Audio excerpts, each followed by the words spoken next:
Hey, yo, what it is, man? It's Cash Junky, you know what I'm talking about? And I'm checking in with my girl Tampa on Industry's Most Wanted podcast. Came up by that dirt, I gotta keep my shit up. Ain't got too much trust in these niggas. They go for whoever, they for whoever. I wear my stripes right on my shirt, and that's forever, ever. And I ain't never changing, no, that's a never, ever. I got some niggas who be with me about whatever, ever. That's how I'm feeling, I may ball, that's forever, ever. Yeah, that's forever. What's going on, man? It's your girl, TampaMystic, and we are live on the Industry's Most Wanted podcast. Listen, I got my homie in the building. He goes by the name of Cash Junky. What's going on with you, fam? How you doing? Boom. It's good to see you. It's been a little minute. You know, I've been seeing you out here grinding, though. You be getting it in. Nah, for real. You too. Like, you know, that's why we don't talk that much, because we're both on our grind. We both working, you know, and it's a pleasure to see you again. Introduce yourself. You know what I'm saying? My name Cash Junky, you feel me? And I come from that country and made my way to the A. You know what I'm saying? We trying to jump in the game and ball out. So we're trying to pull a Kobe. Nah, for real. That's it. Big facts. That's what I'm talking about. Where was you born and raised? I'm from Troy, Alabama. Okay. I moved to Atlanta. I was probably about 7 or 8. Gotcha. You know, like 3rd grade. And I just been up here ever since, you know what I'm saying? So had a chance to be exposed to a lot that Yeah. I wouldn't otherwise been able to be exposed to. You know what I'm Yes. saying? See that possibilities are endless. Absolutely. So it's safe to say you spent most of your life here. Yeah. Yeah. Okay. Do you remember your childhood in Alabama? Yeah, I mean, sometimes I would go back, like I would go back there for 2 weeks. Like I went back there for like 7th and 8th grade, I think. Oh, did you? Okay. Yeah, and then I came back to Atlanta and finished. So I went back for like 2 or 3 years Gotcha. in my teenage years. Yeah. So yeah, I remember a lot. I know a lot of people. You know, I went back for college. Yeah. So when I went back for college, I was figuring out that I really want to do music. I don't want to do college. Yeah. You know what I'm saying? Like, college Amen. is cool though. No, it is. But hey, if I'm trying to figure out how to work Pro Tools while I'm in finite math. Listen, the thing about college is, you know, it's not for everybody, you know, and I mean, I'm not discouraging people from going, but it's just not for everybody. I attempted to go and then I didn't finish because I had a son at 19 years old. So it's like, that was my number one priority. Understood. Do you still have family out there? Yep. Yeah. Still have family out there. Who like what family members? Pretty much my grandmother's there. Yeah. I have aunts there. Okay. You know, like my whole dad's side of my family is Yeah. there. So it's like I still have family there. Still got a lot. I go back there. Yeah. You got family out here in the Atlanta area as well? My immediate family's here. Okay, that's dope. So you kind of like that. You really got 2 homes, slick. Yeah. Definitely. You know, from the time that you did spend growing up in Alabama, what was it like for you? What were you into before the music became that inspiration Nah, I for you? always been into music. It's always been music for Always you? been into music. Yeah. I ain't never been into nothing else. So take us back to that childhood. I'm talking like, you know, 6, 7, 8 years old. You know, back then you were like Yeah, aspiring to do music. Yeah, I want a drum set. Did you? That is dope. I love that. I want a drum set. And then we started rapping. We was probably about, me and my little cousin, me and Cuz. Yeah. That's Cuz' name. His name Cuz. Yeah. But me and Cuz, we was rapping. And my grandmother had like she was a Jehovah's Witness. So she used to have like this old tape recorder. Yeah. And we would get the tape recorder. We'd go to Family Dollar, buy like blank tapes. Like, Yeah. that's the old school. You had to go buy like blank cassette I remember tapes those. to record like the radio. So we used to like buy the blank tapes, and then we would like beat on the table and rap and make songs. That's how I was first recording. Got you. Understood. So I know you do a lot within the music industry, you know, not just as an artist. What came first? Making music, Yeah, rapping and making stuff? music first. Yeah. And then you transition into like doing engineering and making beats Yep. and stuff like 'Cause that? I like to be self-sufficient. Yeah. Like I don't like waiting on people. I don't like, hey, I need to do this. And I need to figure out how to do Understood. it. That's why I got my whole setup and I do everything myself because I'm with you, bro. Like Yeah. we have to learn to be self-sufficient, especially in business, because we can't always depend on other people. It's nice to have a team, but they may have stuff going on as well. Yeah, it can be expensive too. It's very So expensive. if you can learn the game, you can get deeper into your craft. It'll put you more into your craft. It gives you more control. Right, 100%. I agree. So was your family behind you musically? Were they supportive? Yeah, they were never like, what you doing? Yeah. You know, they might think I'm a little crazy. But, you know, creative. It's a little crazy in all of us. But Yeah. nah, everybody's still pretty much supportive. I mean, it's probably to the point where they know, like, he ain't gonna do nothing for real but some music. Yeah. I mean, that's good, though, because it probably kept you in a good position, meaning that, you could have been doing something else that you shouldn't have been doing. So it's like if you find music or if you find something that, is a love for you, whether it be sports, music, or something, it keeps you out of trouble. Yep. Keep you going, keep you pushing towards something. Yeah. Was there anybody around you when you were younger, besides your homies that you went to school with? Was there anybody like, in your family that was into music? My brother. Yeah. Yep, my older brother. He was in the music. He's older than me, so he was rapping before I was Got rapping. you. And then they was doing it on a bigger scale than how I was doing it. Right. But then I had went to Alabama like in my teenage years. So Yeah. when I came back, it's like he was just doing it Yeah. already with his friends. Got you. You know what I'm saying? So I used to just see it. And then friends I went to high school with, like that was like classmates, Yeah. they would make songs Right. and then put them out around high school. But I didn't know how they was doing it because I had only did it on the tape recorder. Yeah. So then one day he was like, hey, we're going to make this remix and we're going to perform it at a talent show. I'm like, bet. They had a little talent show. He got a little song. It's called a Fisherman. This one, everybody got the little dancing song. So he had the song about the fisherman. So we went to his house. And we went to the house, we made the remix, but I was able to see everything he had. Like, hey, you got this mic, you got this what's this program where you get this microphone, the headphones, and then within a week I had it. It's like a whole new world for you. Yep. That really opened you up. I had it. Yep, I had it in my room. You're like, I want that too. Yep. So would you say that moment, walking in and seeing the equipment he had was a pivotal moment for you? Like, Definitely. It was? Okay. Definitely. To say this is what I want to do. And like you said, within a week, you ran out and got your own equipment. Yeah, I had my own in my room. I got to have it. I must have it. I know that's right. So when you first got your equipment, what were some of the first things you started working on? Recording songs. Yeah. Writing songs. Yeah. Like actually doing it instead of just thinking about doing it. Right. Absolutely. It was possible at that point. How important is it for an artist to learn how to do a lot of that stuff for themselves? Even if it's just recording and then outsourcing the mix and master. Do you think that's important for independent artists? Definitely. Yeah. I mean, it depends. To me, it depends on your money. Yeah. Understood. If you're able to go and pay $200-$300 at a time to record a song, then yeah, by all means do it. Go Right. get but if you're not able to do that consistently, Yeah. then you might as well invest the money. Get your own equipment, learn at least how to track yourself at your house. So Yeah. even if you want to outsource the mixing and the mastering, that's fine, but you can do 33% of the work right here. Yeah, absolutely. And not only that, I mean, you might wake up one morning and have a vibe and want to record it on a whim. Yep. You call your engineer, studio time's booked. You're like, dang, you're going to lose that energy. If you got a setup in your house, you can at least go get it off your chest right then and there. I mean, like, I work best when I'm by myself. Yeah, a lot of artists tell me that. Like, I'm completely by myself. There's nobody else in here. I'm just in here by myself. Yeah. Because it's no outside opinion. I don't have to worry about what you thinking, what he thinking. Do he like it? Do he like it? I can just be myself. All right. I agreed. And that's the greatest thing about it. Yeah. I think most creative people that are really creative like working by themselves.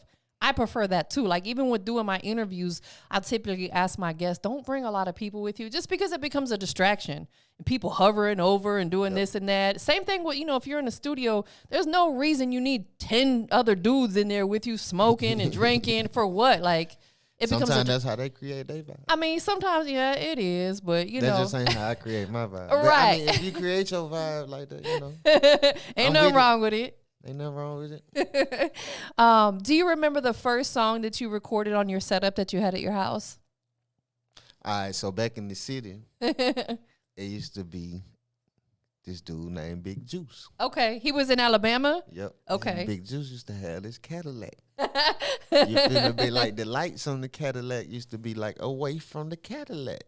So Big Juice, he like a legend in my city, man. But like me and Cole made a song about Big Juice and his Cadillac. Shout out to Big Juice in his Cadillac. What color was that Cadillac? I don't even remember. I was going to say, was I it just remember it was the extra long one. That's all I remember. I don't really remember the what big color. body Cadillac? Yeah, the old school. I was going to say, was it orange? His name was Juice. Nah, it was like a neutral color. Oh, was it? Okay. It was like gray or something. So do you remember a little bit of the song? How did it go? Nah, I don't remember nothing about it. But I do remember it was about Big Juice. Yeah, that's dope though, because sounds like he was an inspiration for you, you know? Yeah, I mean, Big Juice, he was somebody that everybody in the city knew. Yeah, he was like a legend in his time during that time period. That's dope, man. Did that song ever make it out? Nah. That's just me and Kobe learning how to make music. It was fun though. Like, we sit around and talk about that stuff. Yeah. Do you recall the first song that you did put out that you recorded yourself onto the digital platforms? I do not remember the first song I put out. I put out too much music. Like, I know it got to a point where I was just like, okay, we just gonna do whatever we want to do. It had to be like 2006. Yeah. Oh, It had wow. to be like a long time. Like, we was putting it on MySpace page. I mean, gosh, you look so young. You know, you don't have to disclose your age if you won't want to. But I'm just saying, like, 2006 seems like a long time ago. You feel me? I'm 22. I might have just turned 8 twice, or I might have turned 10 twice. I know You that's don't right. know. I'm 23. I'm his older sister. You feel me? we gonna leave that right there. That's our industry age. They don't know nothing about MySpace. That's crazy. Nah, that's dope. Would you say that your creative style and how you actually formulate your music has changed over the years, or is it pretty much remained the same? Yeah, it's changed because once I learned how to record myself, Yeah. I stopped writing 75% of the time. Got you. Understood. And that's another powerful thing about recording yourself is you can get it off. Yeah. You know what I'm saying? So like when you write, you might have wrote something hard, but if you can't record it in that moment, Yeah. you're gonna miss the energy of basically the moment. 100%. I agree. So when you do record it, it's not gonna be as hard to you as when you wrote it, Yeah. because you're not gonna have that same energy. Right. So like being able to record, you can just get it off. So now when I record myself, it's basically like I'm writing. I'm just not writing, I'm recording. Right. Exactly. It's coming out of your head, like into the microphone, Yeah. rather than putting it onto the paper. It's just going straight to the Yeah. microphone. No, I agree. And that's what I was saying earlier. I feel like it's important that you have that set up at your house, because you could wake up one day feeling a certain type of energy or whatever, and you want to get it off. So it's like, boom, I got a mic and my setup. I could do it right now. Yep. You don't have to worry about booking that studio time. Let's talk about the engineering side, because you started recording yourself. When did you get into engineering? So I was rapping, and then maybe like 2014, Yeah. 2013, 2014, I like took a break Yeah. on rapping, and I started focusing on learning how to really work Pro Tools. Yeah. And then I went back to Alabama for a year, Okay. and in that year, I opened up a studio in my living room, There you go. and I was just recording like artists from the city. Yeah. Like I recorded $30 a song. Yeah. I don't care. You take Yeah. 5 hours to make the song go 1 hour. I'm recording $30 a song. And then I would get on YouTube and I would watch like tutorials like Dave Pensado, Yeah. stuff like that, just learning what they're doing. And Yeah. then I would take that knowledge and go straight to the computer with it. Yeah. And I'm learning Pro Tools. Then I came back to Atlanta and I got an internship. Yeah. And then in the internship, I figured out who's good, who's not good, Yeah. who's the good person. And then I just learned, and grind it. Yeah. Because I didn't know, like, hey, this could actually make money or something. It was just a way for me to make the music. But once I Absolutely. figured out it can make money, then it turned into something else for me. Yeah, because as an engineer, and a lot of people may not think about this, but it's not just music. Like, you could do post-production for film, commercials. There's a lot of different things that you can do besides just being in the studio recording other artists. I got a writing credit on P Valley. Oh, that's dope. Congratulations. That's big. Doing some engineer shit. Yeah. That's Excuse dope. me. No, you good. Doing some engineer work. Yeah. No, that's really dope, because being in certain situations will put you in other situations, open up doors, opportunities. Networking. That Absolutely. was one of my mentors, but for engineer wise. Yeah. So he was an engineer mentor. He like, hey, I got this engineer gig. I'm the head one. I need more engineers. Yeah. There's a camp. Here, come be an engineer. And then once I got in there, you can take a situation and flip it. Right. You know what I'm saying? You can finesse your way into a better situation. Absolutely. So you did work out of a studio for a while, engineering. Yep. You know, working in someone's studio where you probably got celebrity artists all the way down to newbie artists, you know, what did you take from that situation? What positive did you get from that? I learned the game. Yeah. I learned how to make money. Yeah. I learned how to network. And, like, I was able to help people. Yeah. So I was able to take somebody that just want to be an engineer and actually show them how to make money being an engineer. So just really just trying to impact people. Yeah. That was like the best thing for me. Absolutely. You know, and that's the thing is, you know, we have to put ourselves in positions, even if that's not our forever position, we have to put ourselves in these positions to learn, soak up the game, meet people, network. You know, I spent many years working out of someone else's studio before I got my own situation. And I'm thankful that I did because I've met so many dope people along the way. And I'm thankful for those opportunities. You know, even if it didn't work out for whatever reason, I'm still thankful for the opportunity because it put me in a higher position. And, you know, you're teachable. You know what I'm saying? So just like I'm teachable, and it put us in a better position. Will you ever go to work out of someone else's studio again? And then the second part to that question, if no, are you opening your own studio at some point in time? At this moment, I'm just focused on being an artist. I got you. Understood. Because as an engineer, I had a conflict of interest. Yeah. I think maybe I was too good of an engineer. Yeah. So then people look at you as what they want to see you as. Right. You know what I'm saying? So, like, Deion Sanders was a football player, so he couldn't have been a baseball player. Yeah. But he was a baseball player. You know what I'm saying? So it's like people look at you and people think that you're supposed to do one thing and focus on one thing. Right. And that just ain't me. But in my time, it's like as being an engineer, people would look at me and then I couldn't be an artist to them. Yeah. Or they wouldn't respect my artistry as much. They just want me to be an engineer. Yeah. You know, so X with the engineer. I totally get that because I've heard that so much over the years with artists that are also producers, artists that are also engineers. They have to separate it. And some of them even have different names, like an alter ego. Like their artist name is this, but their producer name is this because they don't want people to relate to it. Because like you said, when an artist finds out, you know, when they're getting production from you and they find out you're an artist, in their mind, they instantly think, well, we're on the same level. You know what I'm saying? You know, I get it. So it's like you have to kind of pick and choose where you want to go with it. So now is your time to focus on being an artist, as you've been doing for many years anyway. Yeah, I mean, I've been focused on it, but standing in the situation, like if a label walks into the studio, you have to create the leverage of, hey, I'm this. Yes, here. understood. So that can create leverage for you, but Right. then it's only going to create leverage in that direction. Yeah. So if I'm the head engineer here and I introduce myself as that could create leverage, but on an engineer tip, I can't come to you and I'll be an artist. Right, Because right. that's not what you want or quote unquote need from me. Yeah, because you're at work essentially, you know, and honestly, that's what happened with me. Like I had a job that I was at for 12 years.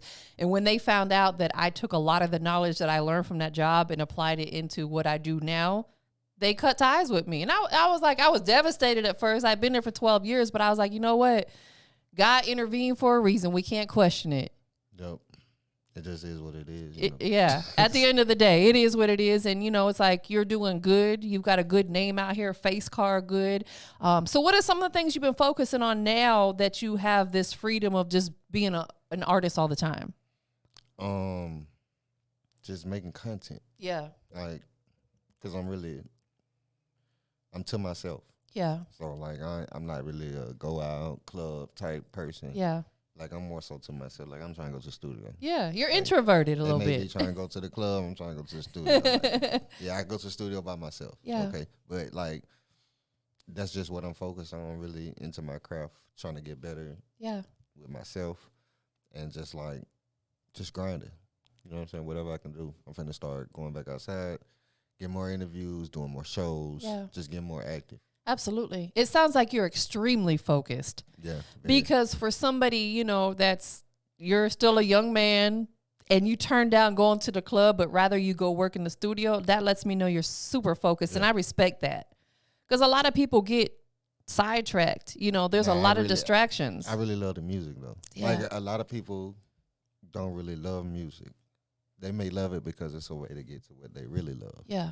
But I love the music. So if it was no money, like if money didn't exist, then I would still be doing the same thing. Right. Understood. Absolutely. Yeah. I agree. I had Big Gip here with me from Goody Mob last week, and he was just talking about that. He's like, you know, people are too focused on the money.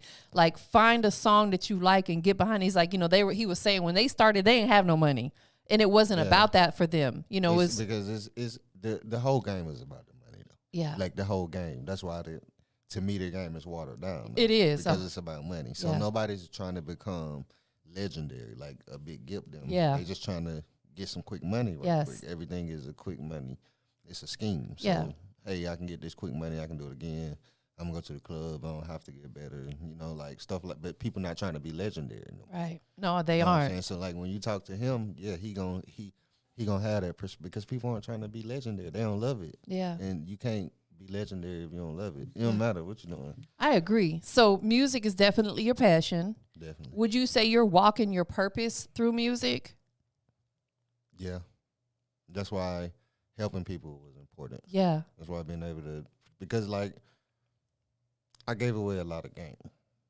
You feel me? And then it's not a lot of celebration for that. It's not a lot of congratulation for that. But I don't know where this person is gonna go.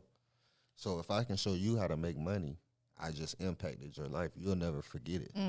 So if you go on to become a Fortune 500 and you're just rich, and then you might see me one day and be like, you know what, I'm going to just put you on to this because you showed me how to do this. Right. You don't know where that connection goes. But if you actually make an impact on somebody, they'll always remember it. Like you might meet somebody and nothing really happened. But if I show you how to make money and something that you're trying to figure out how to make money, and you're not going to forget it. Man, that is so powerful. Can we just talk about that a little bit more in depth? This was a conversation that I had recently with Dave, as a matter of fact, and we were talking about, like, especially with your partners, your homies, like if you found a way to legitimately make money, you need to put your people on. People don't like to put people on. They don't. Because people don't want to see people better than them. 100%. You feel me? So then that's why I be by myself. Yeah. Because then you don't really know. Like I got a handful of homeboys. Really a handful. Yeah. But that's it. I don't want to hang out because I don't know your motives. That's right. You feel me? You might just be trying to get me. No, you're absolutely right. You feel me? It just depends. And then the game like that. Yeah. So I try to help people as much as I can, but I'm not trying to get tied to nothing. Yeah. You know what I'm saying? Just let me make an impact on you, and then you can take it and go do what it is that you want to do. But I give you the sauce. Right. I take you to the water. I can't make you drink it though. That's right. But most people don't. They don't want to. You know what I'm saying? Like, but it's almost like a mentality to me. Like, people aren't ready to help other people. No. Even if it's their friends. Like, they don't want to see you at full potential. What does that mean? What does that mean for them? You know, could be a threat to them. Because envy is worse than hate. Strangers hate on you. You know what I'm saying? People that are in your circle envy you. And to me, envy is more detrimental, more dangerous. Yeah, when you got an envious person around you. It's hard to see, but you got to be able to see it. Yeah. Because it could take you down. You know what I'm saying? 100%. Not even without your own doing. Yeah. It can take you down. So everybody got to be on the same frequency. Yeah. If we all on the same frequency and we all working together, like I'm not trying to outdo you. I'm not trying to outdo you. Right. I'm not trying to outdo you. I'm trying to work with you because like I can only do so much by myself. Yeah. And then so I need somebody on that same frequency. That's right. With me in order to do something. So if you don't know how to do something that I know how to do, I'm finna show you how to do it. Yeah. Because we together right now. So if you don't do it because you don't know how to do it, then that means I'm gonna have to do it because I'm the one that know how to do it. So I might as well show you how to do it and increase your potential instead of me just doing it. But by me giving you the game, it's gonna pull you closer to me. Yeah. So then when I need something from you, you gonna do it for me. Yeah. But people don't be seeing that. It just be like, oh, okay, I can use this person for this, or I can use this person with that. Yeah. Instead of, how about you just create a relationship and a network with this person and figure out what it is that they know how to do, how it can add to your game. Yeah. And then figure out what you know how to do that can add to their game. Yeah. But that ain't how I go. Everything about money. No, Pay it me, pay me, is. pay me. It is. But also on the other side of that, don't be afraid to ask. Like if you see somebody doing something that you desire to do, ask. The worst that could happen, they don't want to help you. Cool. I had to learn that because I never asked people for help on nothing. Yeah, I'm learning that right now but I'm learning it because I naturally help people. Right. So like if I see somebody and somebody wants to learn how to engineer, I can show you how to engineer. Yeah. I can give you a book right quick. It's gonna show you how to engineer. It come with tutorials on my website. It'll show you how to engineer. So I'll just give you that based on me knowing that these are your aspirations. Yeah. But most people don't put that much energy into anybody else. 100. So then, yeah, you got to come ask them. But in my mind, like, hey, you in this position, you see that I'm trying to do this. Why don't you help me? Yeah.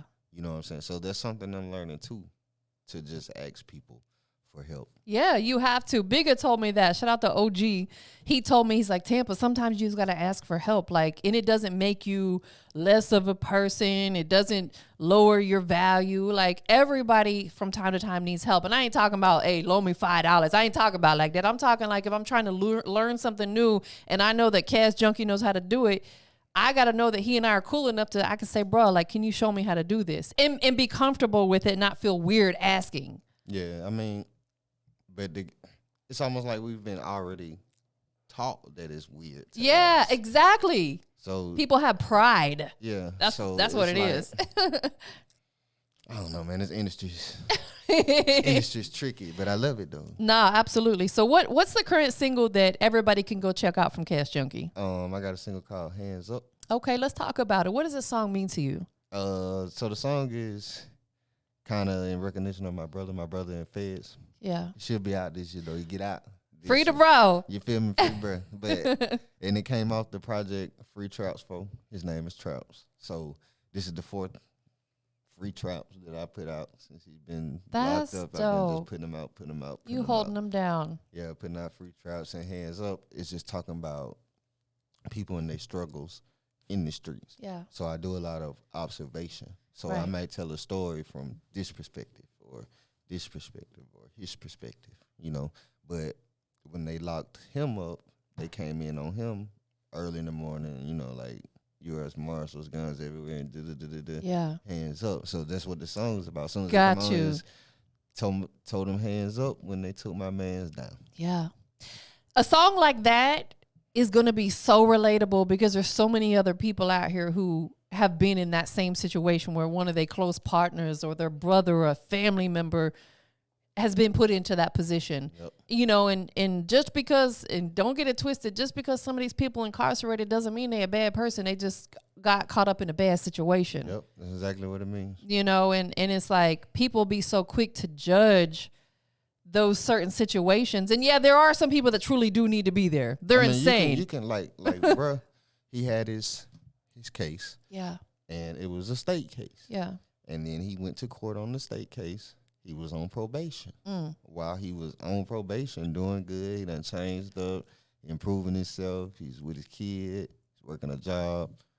Then the feds come pick him up on the same case. My gosh. So then you on probation, you doing good on probation, but then you end up with a mandatory because another set of laws done come pick you up on the same charge. It sounds like that you really hold people down on many levels, personal and business. Yeah, I'm very loyal. God's going to continue to bless you because of that. Loyalty is rare out here these days. It is. It's hard to find, but that's why I don't deal with many people. Yeah, absolutely. You have to, I think the older we get, the smaller and smaller and smaller our circle gets, to the point where, like, if you have a significant other, that might be the only person you really are around and talk to, because it's like, it's hard to vent to people because as soon as you tell someone, they might run tell that. You know what I'm saying? It's like, and you don't even necessarily mean no harm. You just need to get something off your chest. I mean, you could be telling some, like, I don't tell people what I want to do. Yeah. Because like they could like kill it. You just show them. You feel me? Yeah, exactly. So I don't have to do so much talking to such and such to you. Just see what I'm doing. Yeah. But as you grow, like you're gonna lose people because if you keep running on a track, then with me, you got to move at my tempo. Yeah. So then if you ain't moving at my tempo, you're gonna get left. Yeah. And then that's usually how people fall off because people don't move at the tempo that you want to move, and that's cool because everybody got their own story. Right. We cannot force people to be on the same vibration, same energy that we're on. Either they are or they are not. We are not to force that. Just like we can't force nobody to like us or support us. Yep. We can't please everybody. We weren't intended to do that. It's 1 million people out here. That's right. It's what they say 8 billion people in the world or something like that. So if you have, like I got like 7,500 followers. Yeah. But then all of the endless amount of people that aren't followers. Right. That could be the money. 100%. But you got to keep feeding. I just believe I got to keep being consistent. Yeah. Keep being consistent. I don't really worry about my things that I don't have or things that I can't do. Right. As an independent artist, it's kind of hard to have a lot of money. Yeah, it is. And on the scale, they'll tell you something, but that scale is based on label money. Yeah. So they tell you in order to push a single, you need $250,000. Right. That's based on label money. Right. So No indie artist has that laying that's around. what I'm saying. So then you got to figure out amongst that, how do you make your lane in that? Yeah. 100%. And I agree. I really believe as an independent artist, you do have to spend money here and there on certain stuff, but you don't have to have $250,000 laying around to make something shake. Yeah. You can hustle in other ways, getting out here, doing interviews, networking, doing performances. All it takes is that right person to see you or that certain song to take you to that next level and you go viral. But if you've been moving and meeting and networking with people and actually grinding, then people know who you are. Yeah. You feel me? So then if people know who you are, once you do something, everybody's going to be like, oh, will he do that? Yeah. Oh, will he do that? Oh, I know him. Oh, I know him from this. Because that's how it goes. Like, people don't want to recognize something until everybody else recognizes it. That's right. And so then you got to see through it and just be able to keep going. Like, I believe in me. Yeah. And then that's pretty much all that matters. You have to believe in yourself first. And you cannot expect no one else to believe in you if you don't believe in yourself. That's just not going to happen. Throughout everything you've done in this music business from, early on, like you said, you had the little cassette tapes and then you got your own setup and you've worked out of, some big recording studios and you're an artist yourself. Taking all that in, what would you say is the most valuable thing that you learned from all of that journey? The grind don't lie. Like, I seen people come up, like I worked with artists and they was nobodies and then they were stars. Yeah. So, like, the grind don't lie. It just don't lie to nobody. So Yeah. then if you grinding and you keep grinding, eventually you going to have your time. Yeah.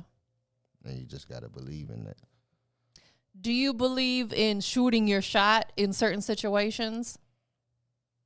Yeah. Like a closed mouth don't get fed type of situation? Yeah, I mean, I believe in taking advantage of opportunity. Yeah, you have to. Yeah, I think the game, like life, is based on opportunity. Yeah. Pretty much. It don't matter if you're in music or whatever you're doing. So yeah, basically, yeah, I believe in taking opportunity. You know what I'm saying? But you're only one person as well.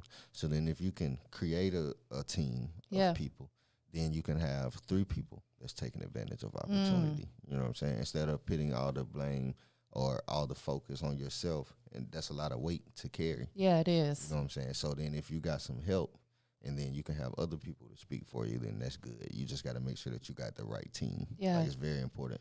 Yeah, you don't want to overwhelm yourself because you can wear yourself out trying to do too much. And I think that's where someone like Bigger comes in and says, man, ask for help sometimes. Like, you cannot do everything yourself. You really do need a team. Yep. And team may consist of just one other person or 2 other people, and that's cool. But it's like you got to be able to divvy up some stuff from time to time. I had a hard time with that because I'm the type of person, not that I want credit for everything. I just like my stuff done a certain way. I just want to do it right. Right. And it's like if you allow someone else to do it and they mess up, I feel like it's time wasted. And I hate my time being wasted. Yeah, I mean, that's why I got to be on the same frequency. Yeah. Because if they're on the same frequency, they already know that. That's right. They Absolutely. already know, like, she wanted a certain way, she gonna want it like this, she gonna want it like that. So that's not gonna be a problem. Right. But it's also it's gonna increase what they are. Yeah. Because then they gonna have to know, okay, then this is the standard, Yeah. and I gotta meet this standard.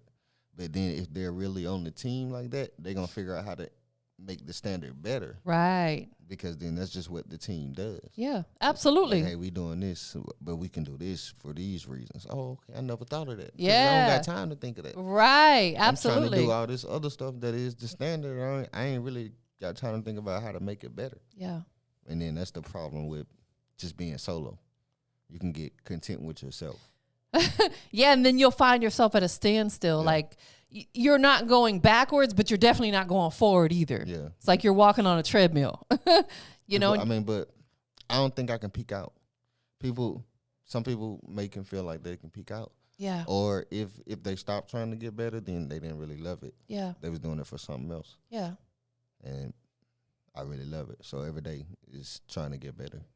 What's been, since day one until now, what's been your biggest accolade? Like, you know, everybody has accomplishments that they do throughout their journey. What's been one of your biggest ones? Probably my writing credit on P Valley. Man, let's talk about that. That's major. Congratulations again on that. Yeah, I got a writing credit for P Valley, season 1. Yeah. And it was fun to do. So we did it like that summer, and P Valley didn't come out until like the next summer. So for a year, you don't know, because you go into the studio, into a writing camp, and you make songs for 3 days, and you don't know what they're gonna choose. You're just making songs, but you get paid for being there. Or I got paid for being there because I was an engineer, and then I just flipped it into a writing situation. Yeah. Yep. And then I got the money for it right when the pandemic hit. So like the studio closed March 16th. I got the check March 16th. Like, holla at your boy. And I went. They gave me this check, and it was one bank. I'm like, "What is bank at? What kind of bank is this?" So that is so funny. I went. It's like one bank downtown. It's like on Peachtree. In this tall skyscraper, it's like at the top floor. Hassle. So when I went in the bank, it's like they got like pictures of all like celebrities, all type of celebrities, though, like movie stars, music artists, like anything you can think of, like celebrity wise. They just got them on the wall. That's pictures dope. everywhere. So I go to the lady, I give her the check. She like, yeah, this is the correct bank, but the check is too much, so we got to call and get it verified. But the bank that they got to call in Cali, it's 9 in the morning in Atlanta. Yeah, so they're not open yet. And this when the pandemic just hit in Atlanta. Like everything's closed. So I'm like, okay. But if it just hit in Atlanta, it's been going on in Cali. Yeah. So they been closed. Yeah. So she like, yeah, I'm going to try to get it verified, and I'll call you. So she called me at like 3. And then she was like, okay, we got it verified. So I go back to the bank. I go in the bank give me all this money in cash. Like I got all this money in cash. She like, I think I got the money in all 20s. I'm like, give it to me in all 20s. I bought all as much money as it looked like I can have. I know, right? Give me some ones too. It's cool. I ain't never got no money like this off no music. So I had all this cash, and I just went home, and then we was trapped from there. Yeah. But that was the best thing that's happened. And they keep paying. Man, that's another thing. They keep paying. Residual. You get them royalty checks, right? They keep paying. So is it safe to say that that's something you would love to do again? I would definitely do it again. It don't matter how big I get. I'd be writing them songs. Yeah. And I can be a superstar making my own music. Yeah. But if they come and they be like, hey, we want to do this, we want to do this, we want to do this, I'm doing it because that publishing is a different game. You get paid forever off of it. Game. Yeah. So if you're an artist, the publishing is like another direct route to the money. It's a direct, like, you don't have to be an artist in order to get artist money. Yeah. You're absolutely right. And there's also sync licensing, getting your music into film as well. It's another way of an artist to collect But they don't teach a check. that. They don't. They don't teach that No. part of the game. Like No. they don't teach. They only teach you can be the rapper. That's right. They don't teach you can be all the people around the rapper that's probably getting more money, and then they don't have all the problems. Yeah, and also as a producer as well, because you think about how many how many movies have instrumental themes and stuff for Music, them. Video games, commercials, anything like that. Like they getting real money off that. music is everywhere. It is. Then they getting And you're like, I want a piece of all of it. If you watch a Disney movie and they have the music in the background, well, somebody actually playing them strings. That's right. And that person is getting paid. That's right. They're getting paid a lot of money. Absolutely. And what's so dope about film that's different from music is film. There's always going to be a budget there. They can't even start without a budget. Yeah. And usually their budget is Unlimited to somebody like me. Yeah. Unlimited. Millions on, especially if it's a series or a big film. We want a piece of it. Yeah, they're out there. But like they don't teach it. So then we don't know how to go find it. They don't. You be like, you going to work on a movie, you making music for a movie. How you do that? Yeah, right. But it's money there, and it's automatic money. It's not like, hey, I might make this money if this song blow up. No, if you get them that song, they gonna give you thousands of dollars. 100%. It's the budget's already there in place for that type of stuff. Yeah. So, what did you write a portion of the song that was MP Valley? I engineered it. I wrote a part of it. I recorded a part of it. All of that. That's dope. I was the engineer in the room. That's so amazing. So when I went into the camp, stars would be there. They would be like, "Hey, this is the script." Da da da da. They may have like a clip of the scene that they need a song for. They'll show it to you. They'll tell you, "Hey, we want it in this mood. We want this tempo. We want this type of voice on it." Yeah. They'll just tell you everything they want about the song, and then they'll give you the creative space to go create around what they've given you. Yeah. So then they gave me something, and they was like, "Hey, we need this. This is what we need. This is how we needed to sound." Yeah. We took them back something, and they was like, "Well, that's cool, but we need to like do this and do this and do this and do this." So then I just did some engineer stuff at that point. Yeah. And then they was like, "Cool, it's perfect." You put your magic on it. Yeah, I was like, "Cool, we're perfect." And then they'll send you split sheets, and then you just sign split sheets. A lot of artists don't know nothing about the split sheets. Yep, they'll send you split sheets are important.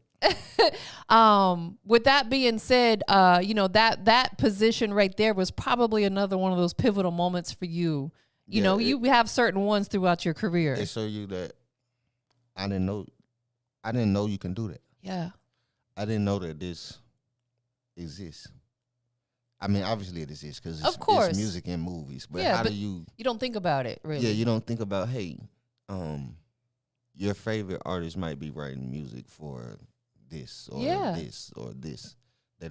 It's not something that you consider as an artist unless you're directly taught it. Yeah. So in order for me to be taught it, I had to be put into that and for me to see it. You deserve a plaque. Yeah, I do. You really do. I'm going to get one, though. I'm going to get some. You will. You deserve that, and God's going to bless you with that because you've put so much hard work in, and you've been loyal not only to yourself but to the music business. You've been very loyal, so it's like that time is coming. You're going to have them hanging on the walls. Yeah, I'm going to get them. I already know. I'm just going. I'm super focused. So what's the very next move for you? What can we expect next? I know you're getting back out here. You're focusing on being an artist full time. What's the next move we can expect from Cash Junky? Cash Junky dropping some music April 7th. Okay. Yep. I got a mixtape release party April 11th. If you got shows, let me know. We doing shows. We're going back outside. Yeah, you got to get back out there, moving around. We're going back outside. We're going back outside. We're going to get it popping again. I'm going back like pre-pandemic.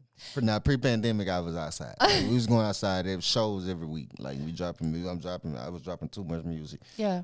I was doing shows every week. Like I had a cameraman. He was running around with me. You know what I'm saying? But then pandemic hit, it messed all it up. My cameraman moved back to Texas. You feel me? Like the shows ain't like they used to be because everybody's still scared to go outside. Right. But now it's kind of back like straight again. So, yeah, we're going back outside. Absolutely. We're dropping music again. We're getting back active.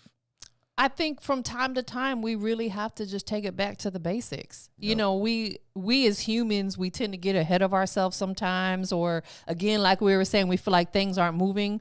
Stop and just take it back to the basics. And that's exactly what you're doing. I'm a big advocate of that. Yep. I've done it myself several times. Like, we sometimes got to check ourselves, be like, you know what, let me pump my brakes, take it back to the basics, getting out there, doing the showcases, doing the interviews. You know what I'm saying? Yep. You got to do that. Go. I mean, I'm pretty much going for what I know. Yeah. So I knew, like, where I was doing shows at pre-pandemic, I know I can go back in there. Yeah. You feel me? Like, if I need an interview, I know I can call you. Yeah, 100%. I had to call you. Yeah, we did. Like, when I did my other interview with you, I'm like, yeah, it's been a minute. It's like one of the best interviews I ever did. But yeah, I'm just going back out and doing what I was doing before that I used to build up that momentum. I mean, we know new things. Yeah. I have a manager now. I didn't have a manager then. I was really by myself then. So I'm just going back outside. It's a little bit more polished as far as how I'm moving, but I'm just going back outside and getting back to, like, the nitty-gritty. Yeah. So April 7th, the mixtape. Tell everybody the title again. Under construction. Under construction. All right. How many songs are we going to anticipate? Only 5. Okay, so it's more like an EP. Yeah, only 5. Did you do the production on there? No. But you engineered purchased my beats, of course. I engineered it, I mixed it, I mastered it. But no, I didn't make the production on this one. And I'm just really trying to, because I haven't put out the music in like 6 months. Yeah, it's time. You probably itching for it. Yeah, Fiending. It's like I wanna drop a full project, but I want it to be done a certain way. Understood. And so I'm not there yet, but I can't really go past this 6 month mark. I gotta put something, because they'll be like, "What you doing?" Then nobody will be paying attention. A 5-piece is good though. Yeah, that's a good little comeback after not putting music out for a few months, because we most certainly are in an era where you are almost expected to put new music out like every month. Yeah, you know, like that's where we are in the music industry right now. Yep. But and like, you about to drop this 5-piece on their head. Yep. I got to. That's dope, man. For anybody that's interested in working with you on the engineering level, maybe they record themselves and they need someone to mix and master. What's the best way for them to tap in with you on that?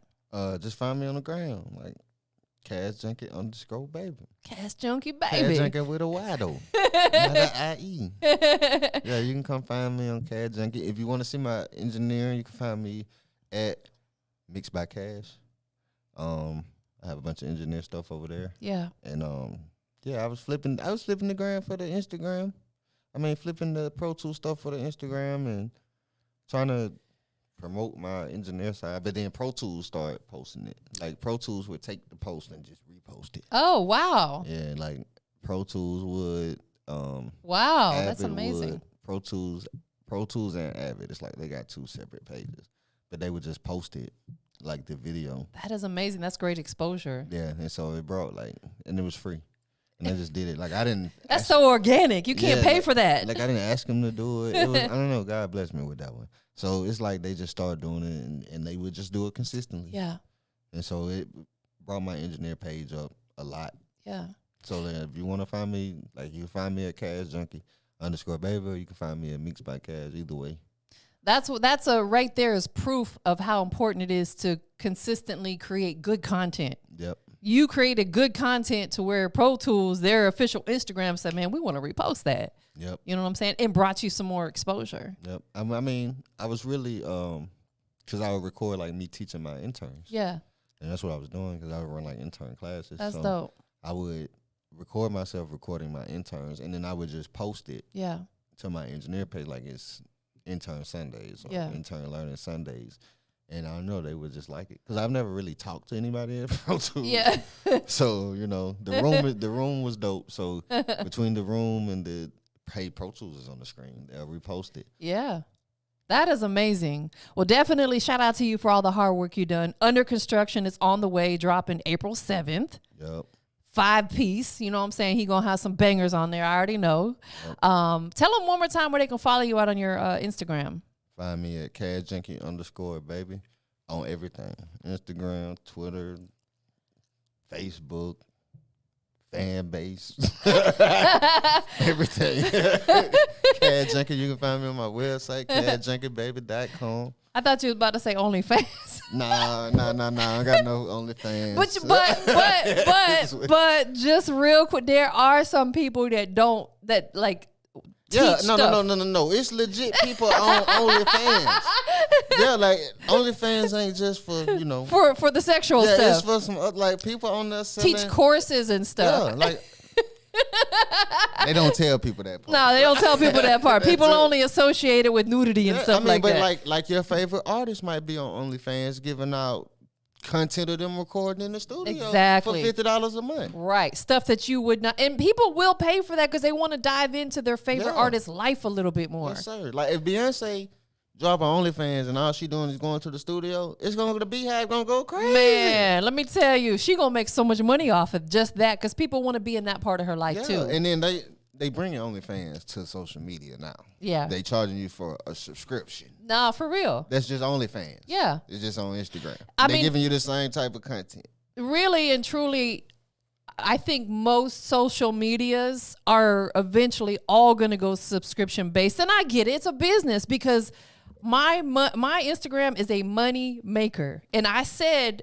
2 years ago, I'll bet you at some point in time, Instagram's going to start charging for subscriptions. And now they're starting to roll that out. And that's cool because it's a business. It's like, if I got to pay a little bit to get a broader exposure and protect my account, I'm willing to do that. You know what I'm saying? See, it works for them. Yeah. Because then they keep their people on the app. Like, of course we're going to pay you. Of course. If you can keep people on the app. Yeah, 100%. If you can get this many people to look at your videos, yeah, we'll give you that much money.